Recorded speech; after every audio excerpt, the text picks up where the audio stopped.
Peace and blessings. My name is Carlos Walker. This is Art and Hustle Black Authors Matter. And today I'm here with Mr. Joel Plummer. How you doing, sir? I'm fantastic. Thank you for having me. Man, it is an honor. I promise you, especially after hearing you speak. I most definitely wanted to make sure that I got to interview you. So if you will, before we start, share a little bit about who you are and what you do. Sure. I do a lot of stuff, but I always tell people at the end of the day, I see myself as a historical optometrist, and that it's my job to help Black people see their past, their present, and their future clearly and accurately. So my tools for doing that vary. For the past 27 years, I've taught African American history, Latino history, and U.S. history at the high school level here in New Jersey.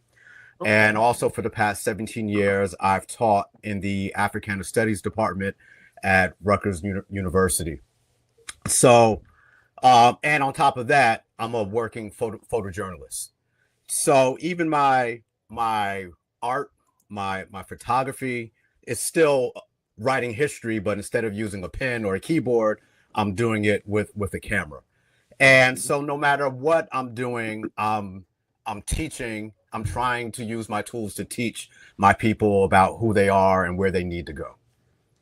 One, you're a historian.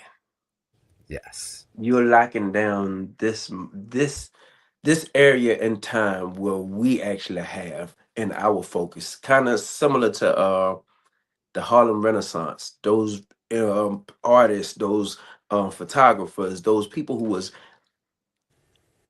what's the word I want to use, who was capturing history in that moment. You're doing it for our moment, but not just for this moment. You're sharing with them the past, absolutely. giving them the present, but also giving them a visual of where we can go. Absolutely. Like I always tell people, I think people underestimate the power of art. And Mm, Black artists in particular, Black artists have always been the vanguard of our social movements come on. because by nature, art requires you to see stuff that isn't in existence yet. All right, you're a painter, you have a blank canvas. You have to already envision and believe what it can be before it actually happens. If you're a writer, you're staring at that blank screen, there's nothing there, but you already have a vision of where it could go. You're a musician, same thing. All you got is an instrument, it's nothing. Blank sheet, no music notes on it, but you have a vision of where it could go. So artists have always been those visionaries for us. And like I've always said about artists as well, one of the things that and I argue that the fundamental problem of Black life is that white people for the past several centuries have not fully accepted our humanity. Right? That's the Mm, root to all the inequality. That's why police brutality can happen. That's why lynchings can happen. That's why slavery can happen because you don't do those things to humans. mm-mm. But That's the reason only why people are still getting shot and killed by police, white officers right now. But go ahead. absolutely. But only humans make art. C- Say it again. Only humans make art. So every time a Black person makes art, I don't care if you're drawing a stick figure, you're drawing a flower, you're drawing the little box and triangle house with a little circle sun on the top. Every time a Black person makes art, they are being political because they're reaffirming their humanity. Mm. As an artist, me personally, I want to thank you. Nina Simone said it, and I might mess up her words, but she basically said that art imitates life. And it was mind blowing when I actually heard that, because I've been an artist my whole entire, well, ever since I can remember, roughly about eight up until now, I've been an artist.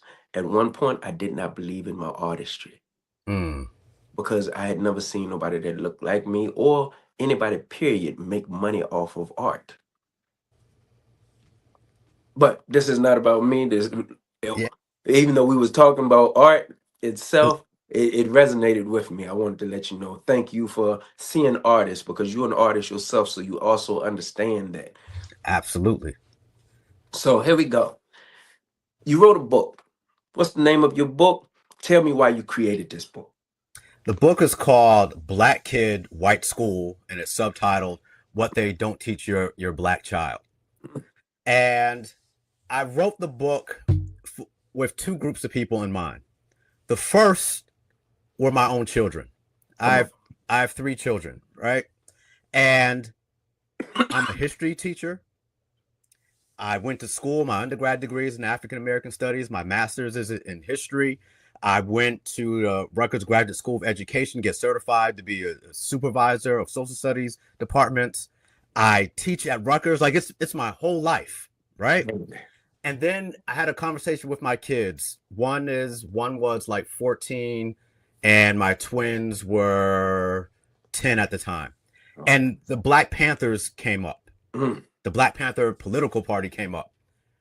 And when they heard Black Panther, my children's only reference was the Wakanda superhero. Mm-hmm. And I'm like, huh.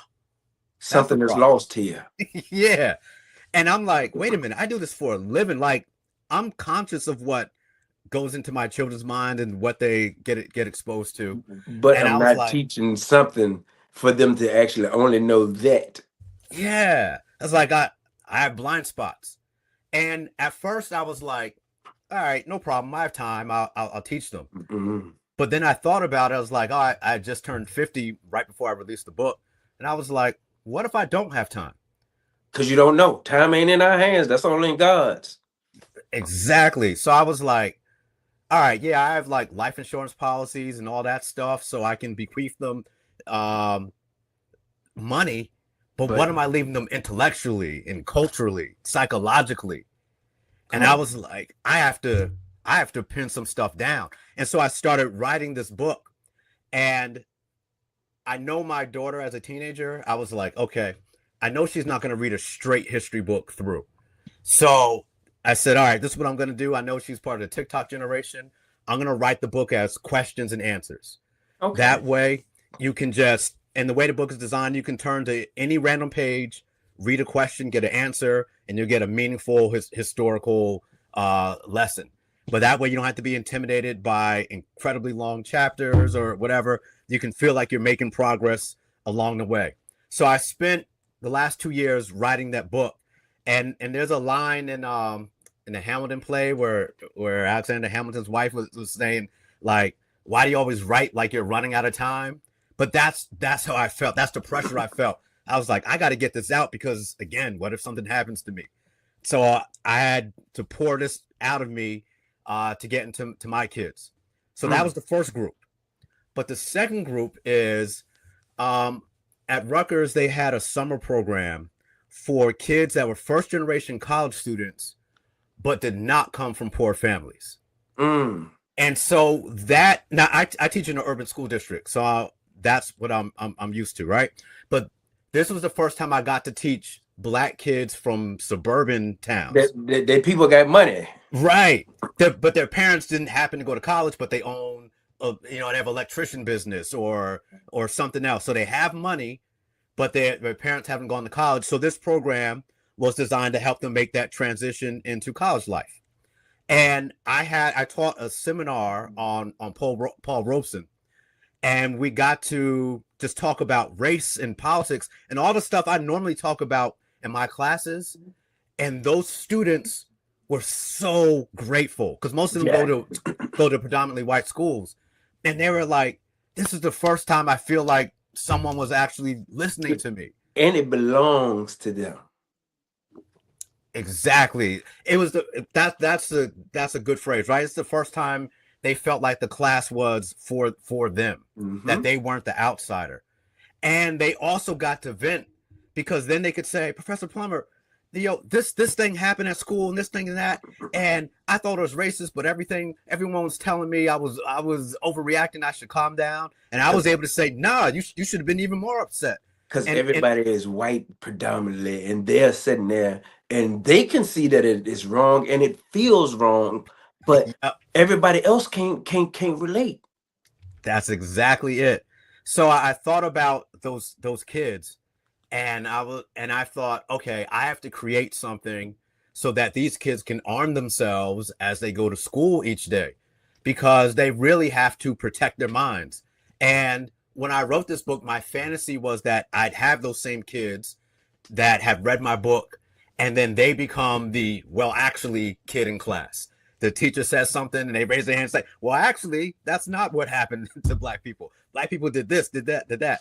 uh Africans didn't have written language; they only had oral history. Well, actually, Mm-hmm. They books were the did. most valuable commodity in West Africa. Timbuktu. Yep, Timbuktu. In Egypt, you had I forgot what the college was or the universities were there. Yep, yep.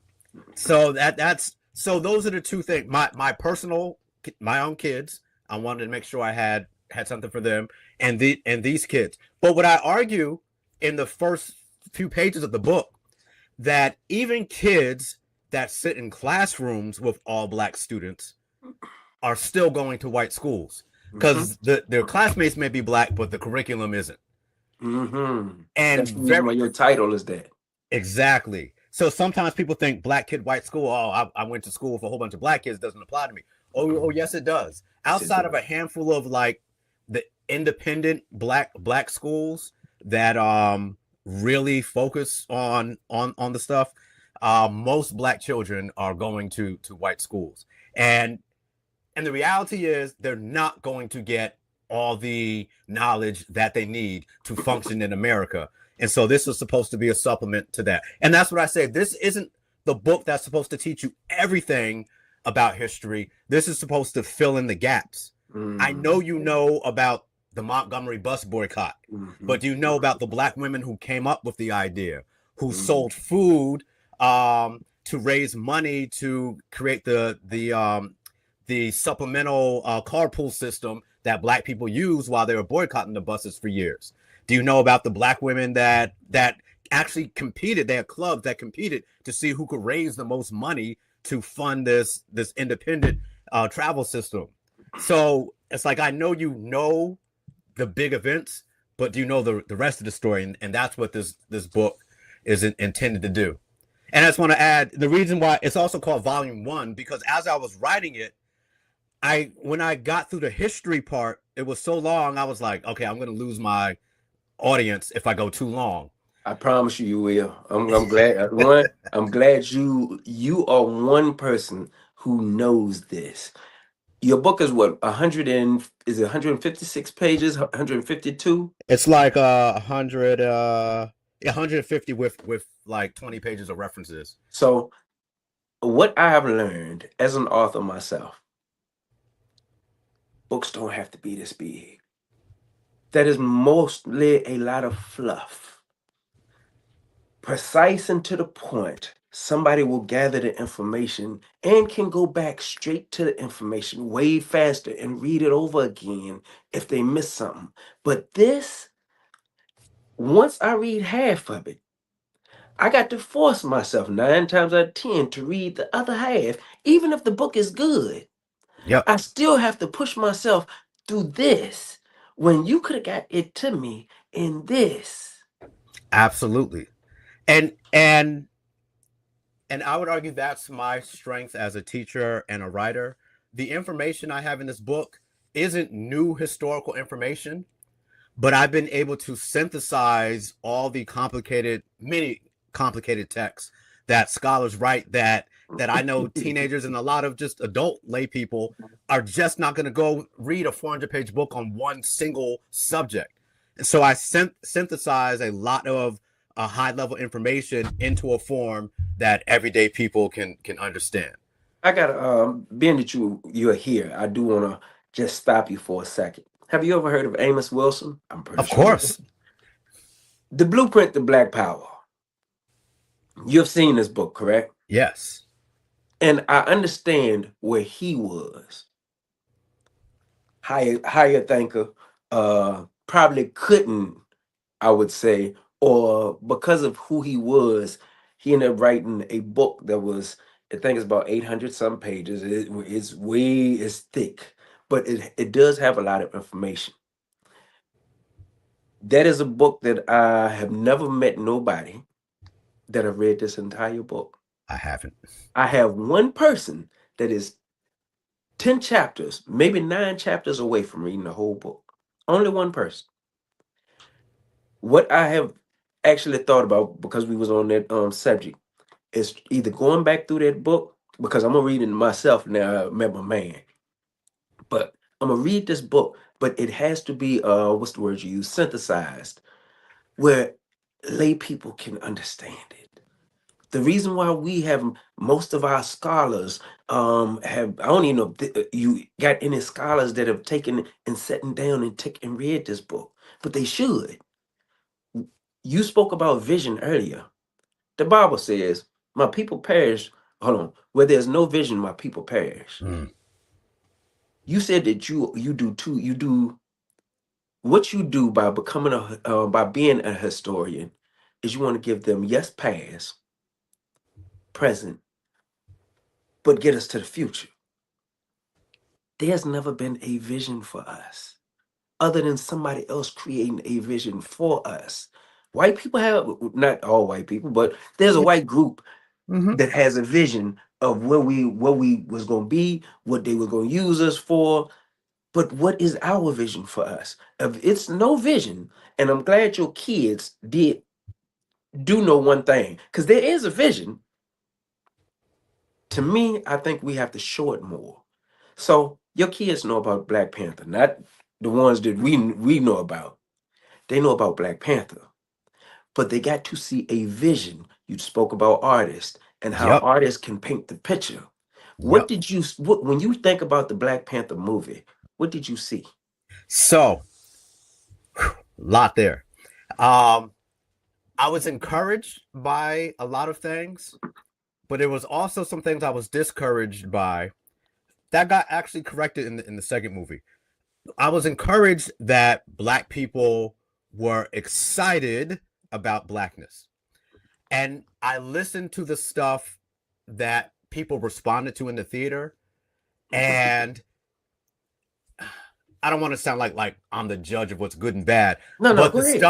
stuff that they clapped to, I was like, yes, that is the stuff you're supposed to clap at. Like there was a couple of times where a white character would try to like take over situation, Black person would just shut him down. And I listened to the Black people like, yeah. And I was like, okay. I like that Black people were excited about this fictitious African nation and were fired up for it. And I was like, okay, I like that. But now let me use this as the entree to show you into real African history. So like you like all this fake stuff, this fictitious stuff. Let me show you what Black people actually did. Let me show you the majesty of your ancestors' real life that we can document and artifacts that we can touch. So I love Black people being excited about a Black person that's not a clown. I always tell my students there's 3 types of Black people that mainstream white America embraces: clowns, criminals, and the quiet. Right? Clowns because they provide entertainment, criminals because they justify every bad thing that's ever happened to Black people, and the ones that stay quiet allow stuff to happen. I like that there were serious Black characters in the movie. What concerned me though was Killmonger, because everything Killmonger said as the villain, I was like, making a lot of sense to me. Like Killmonger is the villain for wanting to use a Black nation's resource to liberate Black people all across the world at any cost, by any means necessary. Sounds like a hero to me. He was a hero. Yeah. And then you use the African to go against the African American who needs to have his emotions reeled in, only at the end to realize, Actually, we should have been sharing. We should have been sharing our resources. We should have because come together. it did a few things. Now, the reason why I asked that question, I'm gonna tell you what I seen. I seen us in the future. Mm, That is not that is not just a, what's the word I'm looking for? It's not fantasy. it's a vision. It's a vision. You seen black people together. You seen a black army. The reason why I said that it has to be played over and over and over again, I need the programming. This is just a computer. It's what I choose to program into it that make it move. What has to be done now? This has to be not just studied, but programmed into the minds. You have one, two, three about to come out, but it has to be shown so much to our youth, so much to even us, that it reprograms what unity look like. Do you know what this means? And Uh, the crossing of the arms, you know what it means? No. Most people think it means Wakanda forever. No, it meant love and sign language. Mm, So if you go back and you I read it in, I can't remember what magazine, but Ryan Coogler them had spoke about what it meant, and it meant love and sign language. So God had a bunch of people walking around America telling each other, "I love you," mm, not knowing that they were saying "I love you." They thought they was just saying Wakanda forever. Around mm, the same mm, mm. time, what they was also doing was taking, and black unity was starting. We started buying black during the first one because it was during Trump's era, and what happened, or his first regime, whatever you want to call it, and what happened, this started happening.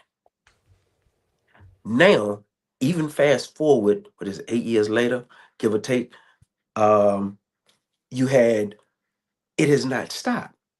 We're still buying black. Maybe it slowed down or certain stuff happened there through during the last administration. But what happened, even now, when you feel pressure, we come together different. What has to happen in order for this thing to really stick, because we have to paint the vision. But back to your book, because Wait, I didn't no, veer it off. but that takes us right back to where we started, which is the importance of art. The The, importance of art there's nothing more efficient at doing that programming and than art. art. And it's it and I'll use my own life as an example. Um, I'm 50 years old, and I was blessed that when I was Congratulations. a kid during the Reagan era, black artists responded amazingly. That's when you had the conscious hip hop era explode. So I went to school and got um I don't know, I got taught at school, But you got but my taught. but my education happened after school when I was listening to Chuck D and Public Enemy and KRS One and the Jungle Brothers. I got Like, something for you. and they made me who I was. KRS One is the reason why I became a teacher. When KRS One said, "Who gets weaker, the king or the teacher? It's not about a salary. It's all about a reality." Um, like he made it cool To be a to be an teacher. educator, to be a teacher. Like that's what that art changed my entire the trajectory of my entire life. I was programmed There we to go. value education, to value sharing information, and to value learning about myself. And that programming stuck. And I always ask my students, I said, that's what I was listening to in 8th grade. What are you listening to in 8th grade? If you I had can, to live by the messages and principles that are being taught in your music for the rest of your life, there would be what type of person murderers. would you be? There would be murderers, drug dealers, um, everything else. Opposed to hip hop didn't start that way. Hip Right. hop started teaching because they was learning that I can use these words to uplift a group of people, whether that was their intent. Yeah. They was already learning some stuff. So what they did was taught what they had learned. Now you fast forward because of money and some people, because there's a group of people behind all Mm-hmm. of this.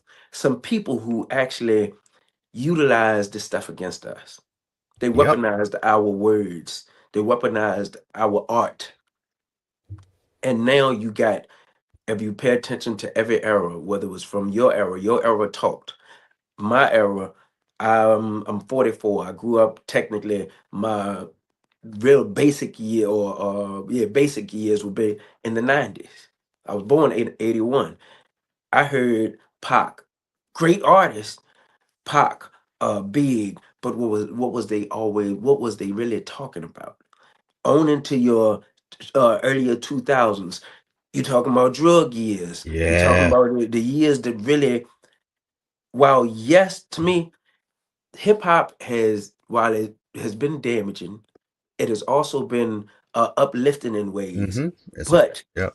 it's nothing but a medium. It's a language. It's a 50-year-old language. And now the question is what are you putting in the language?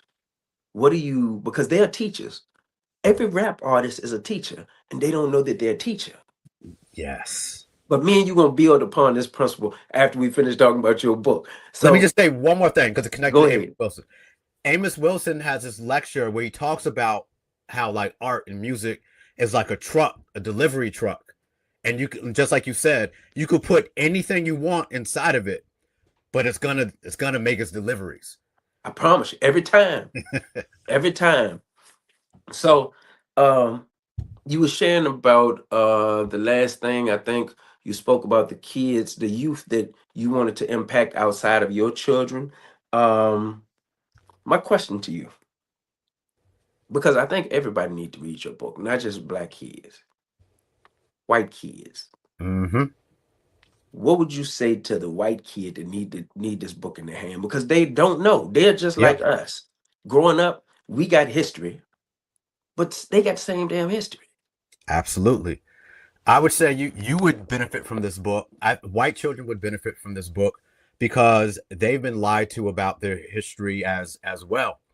And white supremacy creates a situation where white children will get, whether they consciously realize it or not, they get a falsely inflated sense of ego. Black Mhm. children get a falsely Deflated. deflated sense of ego, and the history corrects it. Come on. And sometimes for white people, when they get their artificially high ego reduced to the proper level, they see it as attack. They see that they're being attacked. They're seeing that they're being dragged down, but they're actually being brought to reality. Being that you are saying this, I got to bring up this book. Have you ever read From Superman to Man? I have not. I'm familiar with it though. I need you. This should be the next book that you pick up. Okay. I need you because of that statement you just made of their inflation of their ego to their deflation once something is brought down to them and their anger that comes about. I need you to read. I'm trying to think of a man's name. I can't. The name ain't popping. But From Superman to Man. I'll make sure I send that to you as soon as we get off here because small book. But when I tell you, you're gonna fall. This is one of my favorite books. You're All gonna love right. it. But go ahead. So yeah. So history, accurate history, brings us back to reality, and it also frees what white people don't understand. Also, and this is probably one of the things that Dr. King most powerfully tapped into is that your white supremacy is a prison as well, right? Because if you try to hold us down in a ditch, well, you got to stay in the ditch with us. Come You on got to now. spend all this energy and effort holding on to fighting this lie. And really, what Dr. King and what accurate history does, it frees everyone from that. I promise you. Now, just to your point, they're exerting energy trying to keep us down while we are steady rising. And they have not even realized that we are steady rising. It There's happens. It's gonna there happen. only God can do this. Take a people who were prisoners of war, I like to say, the enslaved, and they rose through every barrier, whether it was Jim Crow, well, slavery, Jim Crow, mass incarceration. The question is where do we go from here? And you only have to paint the picture to get us there. And one of the activities I do with my students, I ask them, I say, hey, if you were walking and some random person, group of people blindfolded you, threw you in the back of a van, drove for 12 hours, and then dropped you off in the middle of nowhere at night, no way to communicate with anyone. I say, which way would you start walking? And they start throwing out answers. Well, I would go back the way I came. I'd say, well, how do you know which way you came? Well, Mm. I would start, I don't know, I would start walking west. Well, how do you know that's What West? what? And then I start asking, so what do you need to know? They said, okay, first thing I need to know is where I am. Hmm. And then if I know where I am, I can figure out where to go next. And I say, see and I said, that's our problem. You've essentially been brainwashed into not knowing, not only, even if you don't know where you are, if you knew where you came from, if you knew that, all right, we came 10 hours from the east, you'd be able to figure it out. But when you don't know where you are or where you come from, how can you figure out what steps to take next? You can't. If you take the right step, it's by pure luck. You just accidentally did the I right don't even thing. think it's luck. Because I don't believe in luck. Intuition. Yeah, There is an intuition that can kick in yeah, to get you but I'm there. saying But to your some people point, it's not even it's that. blind. Yeah, Yes, it's blind. you might have stumbled into the right thing. Yes, yes. Um, but if you knew exactly where you were, and so you have to. That's why history is important. First of all, you have to know if you're an eagle. You have to. If you don't know that you're an eagle, You how would are you be down supposed there to? with the chickens. Yeah, and how are you supposed to? If you're an eagle, like you don't need to spend time trying to learn how to drive a car. You're gonna end up wasting who you are and not understand what purpose you're supposed to fulfill, and you're gonna get frustrated because you're doing the wrong thing. You're trying to swim like a fish. You're trying to run like a cheetah. You That's not who you are. Wait, I had another point about this. So, oh, right. So you have to know who you are. Then once you know who you are, you can start figuring out what you're capable of. And that's Mhm. again why history is important, because perceptual psychologists say the best predictor of future success is past success. I tell students all the time, you're playing basketball, you hit 100 jump shots in a row. How confident are that you're going to hit 101? They're like super confident. I say, well, you just missed 100 in a row. How confident are you about the next one? Not too confident. And that's why this history, it shows you what's real. Schools spend a lot of time talking about, they call it the educational gap, the gap in test scores. And this brilliant English teacher that's right next to me at school, Corey Carter, taught me that. He said, it's the gap isn't the test scores. The gap is an imagination gap. Mhm. The students we work with have such tiny imaginations about what their lives could be. Their dreams are so small, so tiny, and they should be bigger. But you have to see big stuff. You have to see big accomplishments in order to have those dreams for yourself, to know what's possible. And again, that's what I'm trying to do in this book: help stretch students' imagination about what's possible for themselves based on the reality of what has already happened. I got a I got something I actually want you to either create a book for or add to your next book. Black invention. It's They funny you don't should mention that. they don't know that they are inventors. Everything that we have almost dealt with in America was created by black people, or black people had a hand in it. Yep. And because we, up to probably, I would just say 10 years ago, you did not know. My father and my mother, they were 80 and 79 when they passed. They didn't know that black inventors created created almost everything. They had no clue. Your age group, if you wasn't in college or didn't come across a book, you wouldn't have never known. Because of social media and certain things, people are learning this stuff now because it's now, but it's not being put out as much. White people are still thinking, and white people, because, and I understand it, if nothing is never told to you, you'll think the majority done it. Right. But when it's told to you, now it kicks in. Oh, you're an inventor, you're a scientist, you're a doctor. You can do this, you can do that. It clicks to your point. Once you know something, it expands you. And it can't be taken away. Mm. When you know when you learn something, it's locked. Uh, I'm trying to think. I had a question for you. Oh, let me jump on the Oh, scientist thing. That goes back to this book being volume one. Um, the history part was so long. What I wanted, the history was supposed to be one section. I was supposed to do a art and culture section. I was mm. supposed to do a science section. I was supposed to do a politics I see you about to write section. about 5 books. And it was just becoming too long. So I was like, all right, I'm gonna cut it to just the history part for this first one. But the next one, I think I am gonna focus on the arts. And for people listening, if you want a good book about black inventors, is Ivan Van Sertima's book. I think it might just be called like black scientists or blacks in science.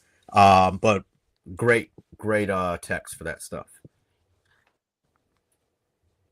How many more books do you actually plan on writing? Because it sounds like you got quite a few. Because you're about to do arts next. Then it sounds like you actually got sports. You about to do a few volumes of this. So here's the thing. I might be I putting don't a task on you. I don't enjoy writing. I write out of necessity. This is a necessity. Yep. I write out of the overflow in my heart. Like I gotta get it out.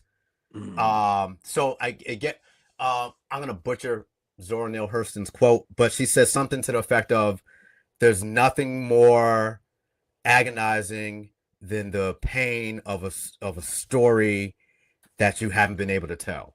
Mm. Something like that. But you know, when you have something in you and you can't get it out. It burns you. It burns your soul. Yes. So that got this out. I'm definitely going to do the arts. Mm-hmm. Because that's really where I want to spend the rest of my life. That's Mm-hmm. the bulk of what I want to talk about is the power of black art. That's what I'm most passionate about. When I do speaking engagements, I'm most excited when I get to talk. For me, it's about connecting photography and societal change and the using photography to change the world. And the power that black photographers have had over the years. That's what I'm most passionate about. So I'm definitely the art book is gonna come. After that, we'll see where I am in life. I Me and might you have to about outsource it to someone else. me and you about to become best friends. Look, so last thing I do want to ask you. Well, actually, tell me how your journey as an author has been, because I do need this too. Yeah, for me, it's a struggle because most of most of being in the book industry has nothing to do with writing the book. Right, writing the book is super hard. There's the challenge, but now that you have this thing, getting people to read it is really difficult for me because it requires a bunch of skills that are outside my comfort zone. Okay. So when it comes to sales and marketing, um, Outside of comfort zone. yep. So, they someone once said work is when you're doing anything you'd rather What you not be that you doing. love. Uh-huh. And so like with photography, I love the It's whole easy. process. It's easy. Yep, I love the work part. I love the practice. I love the editing. I love it. All the boring parts of it, I love it all. Writing is painful for me. Um, and it was a novelist. I don't know if it was a super rich guy like Tom Clancy or one of the people that do action books or Stephen King, a horror book. But a long time ago, when people used to listen to the radio, there was a a person called in and said, "You must have fun writing these books." And the guy was like, "No, it's torturous." Right. All right, because you're worrying about every single sentence, every comma. Like you're it's stressful. You're editing over and over and over again, and you're rethinking, should I have said this word instead of this word, and that, and that, and that. It feels good once it's done, but the process is intense. And that's why I have respect for anyone that's ever written anything. Mm. Even if you write a horrible book, the fact that you Just sat down and did it, um I and even if you write a horrible book, I respect it because I understand the effort that it takes to go from just talking about stuff to actually sitting down, facing that blank screen, and trying to organize your thoughts out. So it's I respect it. So for me, it's stressful doing the business side mm. of book writing. So things are going okay, but I know that my personal strength is teaching in a Okay. classroom and interacting with people like we're doing right now. Um, Learning how to, and this is for all you authors, like, look, writing a book is one thing, but you have to learn how to sell your book, sell yourself, sell your story. And that is a whole other process that is extremely difficult um, to learn if that's not your natural inclination. And so that's the part of the journey I'm at now, doing the marketing side, where I have this great thing, and I'm like begging people, let me help you, but I have to be able to convince people that they need it and that it'll work. All right. So last two things. One, I'm gonna tell you, give me a word of wisdom for anybody that you feel that's on your heart.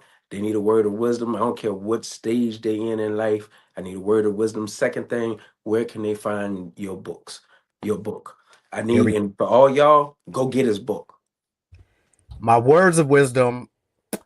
This is something I tell all of my classes on the last day of class.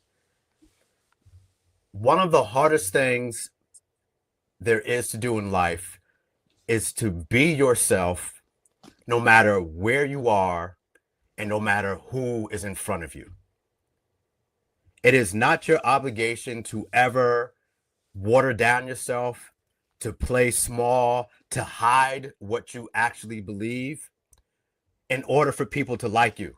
One of the other things I tell my classes is, it is my sincere hope that society actually hates you. Mm. Because if you're in a society that's comfortable with racism and sexism and has no empathy for the poor, and that society loves you, that means you're complicit in its evil. Mhm. If you're standing for something, anything, somebody should be mad at you. Come on. If everyone loves you, you stand for absolutely nothing. That's the only way everyone could not have any problems with you. But if you have a firm belief in something, even if it's something I disagree with, I can respect that you have a principle. But just stand for what you really are and just take whatever comes along with it. Otherwise, you spend your life in a prison of being a fake character that you have to play for other people's enjoyment. I love it. Now, as far as where to find my books, You can find everything about me at my website, which is my name, Joel Plummer, JoelPlummer.com. That has all my contact information, that has all my books, it has links to all my books. But if that's too much for you, you can just go to Amazon and type my name, Joel Plummer, and my books will come up. Well, I'm gonna tell y'all, go to his website, purchase the book from him. That way he can personally sign it. The greatest thing is not the information that he gave you, it's who God chose him to be. And that means you want his name. And to speak to that, in my town, I'm partnered with the Black bookstore in my area, and it's Sindell's bookstore, and that's her website, sindelsbookstore.com. If you order from her, all the copies that she has are autographed by me. So I'd rather you buy from Sindell's bookstore than Amazon. But if for some reason you have to go through Amazon, fine. But I would prefer that you use Sindell's bookstore. And my Instagram handle is Prof Plummer, ProfPlummer. And my bio, I have links to Sindell's bookstore as well.